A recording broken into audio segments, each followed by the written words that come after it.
Hi అండి, అందరూ ఎలా ఉన్నారు? ఈరోజైతే మనం ఏజియోలోంచి 3 కుర్తీస్ అయితే ఆర్డర్ చేశాము. అవి ఎలా ఉన్నాయో చూద్దాము. ఫస్ట్ అయితే నేను ఈ కలర్ అయితే ఆర్డర్ చేశాను కుర్తీ. ఇది మెరూన్ కలర్లా ఉంది కొంచెం, కానీ కుర్తీ మాత్రం ఫ్యాబ్రిక్ చాలా బాగుంది. అండ్ స్లీవ్లెస్ అండి. స్లీవ్స్ ఉంటే బాగుండేది అనిపించింది, కానీ పర్ఫెక్ట్ ఫిట్ అయింది. చాలా నచ్చింది నాకైతే. దానికి పాకెట్ కూడా ఇచ్చారు, మనం ఫోన్స్ అవి పెట్టుకోవడానికి. దీని కాస్ట్ అయితే 332 పడింది. కుర్తీ అయితే చాలా బాగుంది. నెక్స్ట్ కుర్తీ అయితే మనం పింక్ కలర్లో తీసుకున్నాం అనమాట. 391 పడింది.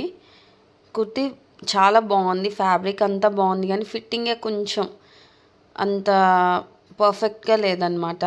కుర్తీ ఫ్యాబ్రిక్ డిజైన్ మాత్రం చాలా బాగుందన్నమాట. ఈ థర్డ్ కుర్తీ అయితే 349 అయితే పడిందండి. కుర్తీ అసలు ఫిట్టింగ్ బాగుంది, కానీ క్లాత్ మెటీరియల్ కానీ అసలు ఏం బాగాలేదు. గుచ్చుకుంటున్నట్టు ఫీలింగ్ వచ్చిందనమాట వేసుకోగానే. నా వీడియో కనుక మీకు నచ్చినట్టయితే లైక్ కొట్టి షేర్ చేసి సబ్స్క్రైబ్ చేసుకోవడం మాత్రం మర్చిపోకండి.